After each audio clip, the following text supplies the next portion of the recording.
The Shark Deck. Hey, I'm Johnny Mac with your daily comedy news. Quick one from Seth Meyers. This reminds me of an old Letterman-style joke. Seth said, according to a new book, then President Trump discussed in 2017 the possibility of striking North Korea with a nuclear weapon and then blaming it on another country. Even weirder, he wanted to blame it on Belgium. Now, I picture Dave mocking for the camera and Paul Schaefer doing a musical sting there. Let's talk about Velma. I'm wondering if Mindy Kaling has actually done damage to her career. Velma is not being received well at all. Like, at all. I'm recording on Sunday to accommodate my schedule. I had some travel yesterday. I'm on Rotten Tomatoes. From critics, Velma has a 53% rating. From viewers, 7%. And there are quite a few articles. From themarysue.com, the headline, "What is Velma doing with this awful Me Too joke?" The marysue.com writes, Velma, the HBO Max adult cartoon about the best detective in Mystery Inc., seems to pride itself on having a more adult, cynical take on the gang of teenage crime solvers. However, that adult nature has led to some horrifically tasteless jokes. In the second episode, Velma makes a truly bizarre comment to Daphne claiming, "I spit the truth without a filter like every comedian before Me Too." The Mary Sue writes, genuinely, what the hell? I will try to be fair to the series. It does seem that this version of Velma is meant to be self-involved and judgmental to the point of short-sightedness. The early episodes established Velma as the type of girl who's not like the other girls and who gets challenged when she and Daphne rekindle their friendship. The line also occurs in the middle of a discussion when Daphne accuses Velma of believing her snap judgments of other people to always be correct, meaning that much like those supposed truth-spitting comedians, Velma is not acknowledging other people's experiences because they don't fit into her personal perception of the truth. But that line seems designed almost entirely for shock value, with almost no self-awareness or acknowledgement of how out there it is. It's hard to imagine how it appeals to anyone other than people who are still fans of Louis C.K. To be honest, though, that also summarizes the show, which appears to be going through an identity crisis regarding whether it wants to be an edgy adult take on the characters of Scooby-Doo or genuine exploration of those characters' flaws. Forbes' headline is, Velma is so bad, it spawned PSYOP conspiracy theories. Velma currently has the lowest audience score I've seen for an HBO or HBO Max production, a 7%. To get that low requires not just review bombing, but your show also likely has to be genuinely bad. And it is. Velma is very, very bad. Forbes writes, Velma is so bad, in fact, that it's spawning conspiracy theories that creator Mindy Kaling made what is essentially a parody of what the right wing thinks left-wing comedy is like. As in, a show that not just recast most roles with new races, but also features loads and loads of white guys, am I right? Jokes. The idea is that Kaling is a secretly conservative force in media trying to make the left look bad by making a cringy adult cartoon full of this rich white guy has a small dong jokes that the right can point to as everything wrong with race-created social justice influenced media.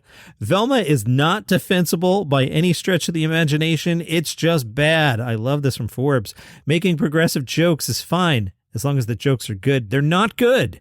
I heard the show described somewhere as a series written by TV writers who only ever talk to other TV writers. There's a world where this concept might have worked. I can see an adult Scooby-Doo series where you just have an overlooked Velma attempting to claw back credit from a privileged Fred, the leader of the gang. And yet, here it's not just jabbing at Fred for being an overconfident white dude. It's literally, he's such a whiny white man baby that his mommy cuts a steak and he hasn't finished puberty, so he has a small penis.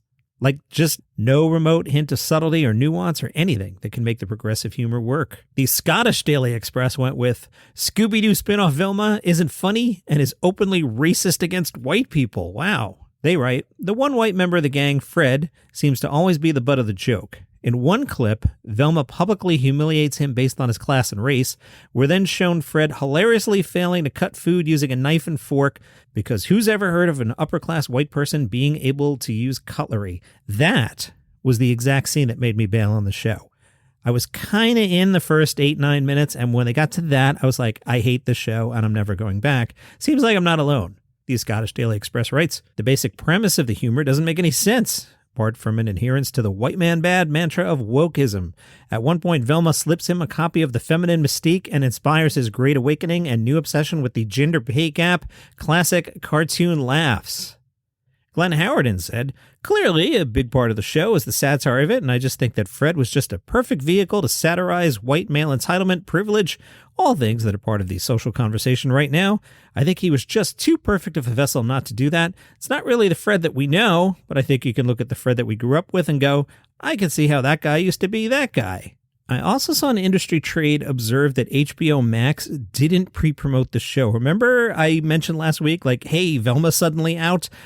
I didn't miss something. They didn't promote it at all. They were just like, oh yeah, Velma's out today. So it seems like HBO Max knows that they have a dud on their hands. Over the weekend, it was prominently featured when I logged in, but I don't know. It doesn't look like this one's too popular. John Mulaney is in Belfast tonight. Chortle went with this line, which caught my attention.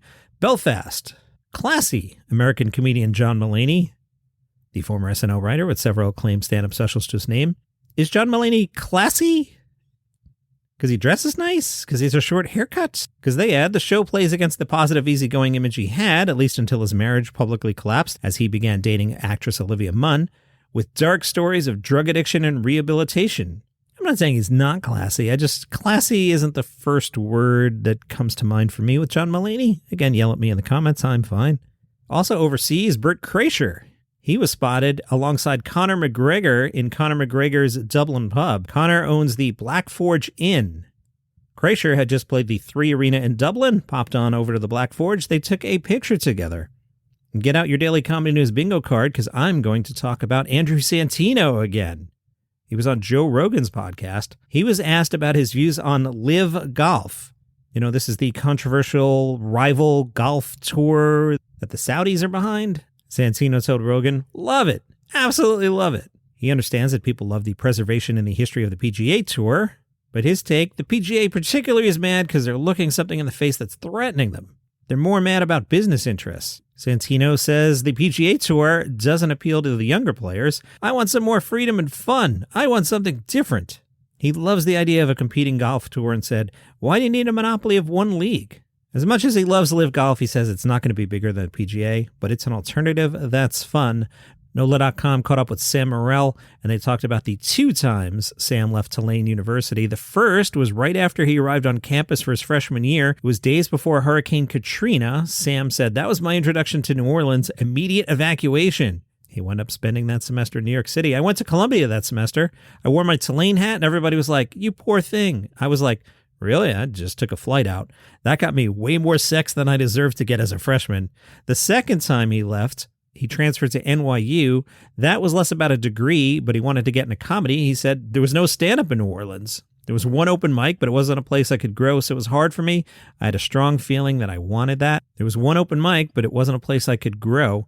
The article also has a good point about how Sam puts together his comedy. They talked about a bit Sam has about Sleeping Beauty not being all that appropriate on the concept of consent. Sam says, I'm on the right side if you want to break that joke down. That joke was just another one like, just go on the ride with me. There's a lot of punchlines along the way. If I'm going anywhere that's in some people's eyes pretty offensive, I go really silly with it. When people say they're dark jokes, to me they're light. Maybe the subject matter is dark, but I'm going light with it. You have half an ounce of whiskey and then like 6 ounces of seltzer. A lot of this is about placement of jokes. Maybe that joke is shocking, so I have to earn it and put that 15 minutes into my set. I'm sick of doing 15-minute comedy sets in New York. At the Cellar, the first 5 minutes I have to prove to them that I'm funny, then I get in a groove. Then at minute 9, I try a new joke, and I lose them. He prefers performing on the road because he gets to do an hour instead of doing 4 15-minute sets. The SnoJam Comedy Festival kicks off Thursday night. 30 comedians from around the country are traveling to Sioux Falls, South Dakota. Wonder what the forecast is. Let's look. Thursday, high of 24, low of 14. Friday, 24 and 13. Saturday, 26 and 17. I guess not too bad. Some of the comedians performing there. Lee Bruns. Lee is a reformed motorcycle addict, Special Olympics coach, and longtime fan of both dogs and cats. His humor comes from a perspective of exhaustion and deep regret. Stephen Taylor is going to be there. He was from Louisiana, moved to Kansas City to escape his traditional Southern roots. He's a fast-rising talent who's worked with Theo Von, Carlos Miller, and Mark Normand. Combining his unique perspective with some sweet Southern charm, Stephen headlines and features at your favorite clubs, bars, and colleges across the country. Thomas Nichols will be there. He's out of Dallas. He jokes about everything from cartoons to politics to pineapple Fanta. Is there pineapple Fanta? I toured Spain a few years back. I really got into Fanta when I was over there. Like orange Fanta was my joke. Yeah. Fanta pineapple, $2.89 on DoorDash. Should I order one? $1.74 at Walmart. I'm on Fanta.com now, and they say Fanta pineapple. It's a bold, confident, never settle flavor, high score. You do you, and don't apologize for leveling up your 8-bit love of pineapple things. It's caffeine-free, and it's pineapple flavored. Other Fanta flavors, grape, pina colada, strawberry, and orange. This is not a commercial. I'm just telling you about comedian Thomas Nichols. He's out of Dallas, and he jokes about everything from cartoons to politics to pineapple Fanta. Sweet. SnoJam Comedy Festival, January 19th through the 21st. Let's hit Gossip Corner. Olivia Munn was on Instagram. She shared some adorable footage of her and John Mulaney's baby son, Malcolm. They were eating Grandma Kim's homemade ramen. Malcolm appeared in awe as he watched John Mulaney spice up his ramen bowl with a gooey red chili sauce.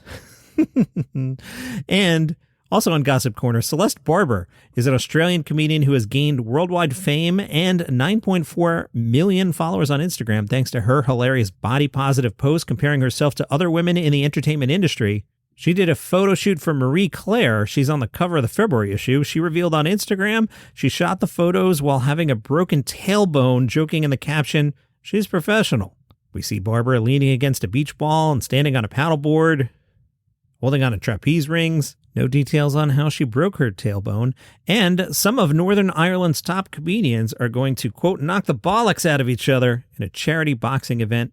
Paddy McDonnell, Mickey Bartlett, and Shane Todd are among the comics taken to the ring in the Valentine's Day Massacre, Ulster Hall, February 11th. It follows a similar event in 2016 when English-based comics took part in a series of bouts. And there's something over there called The Wrestling, where apparently comedians wrestle. They're going to do a version of that at Just for Laughs in March. Kai Humphreys told the Belfast Telegraph they've been inspired by YouTuber Jake Paul's boxing. He said, "The stand-up scene is really well supported here, but seeing people out of their comfort zone, which we all are, just adds something different. After the bell, we can share a joke, but in the ring, in the heat of the battle, there's no time for that." That's your comedy news for today. Follow the show for free on Apple Podcasts, Spotify, YouTube, wherever you get your shows. See you tomorrow. Hello, I am Mark Francis, host of a daily podcast about the British royal family called Palace Intrigue. Did you see what Meghan Markle did in her latest documentary? Or what Prince Harry said in his new book? Well, the kings and queens and princes and princesses are ready to explode. Andrew is ready to implode. Royal sources are jumping at the bit. The in-laws just can't stop. The UK tabloids are about to burst. Americans can't get enough. The kids can't get any cuter. The press can't get any uglier. And Wills and Kate? Well, they're just wonderful. Get your daily dose of gossip and news from the world's most royal family. Follow Palace Intrigue on Apple Podcasts, YouTube, or wherever you get your shows.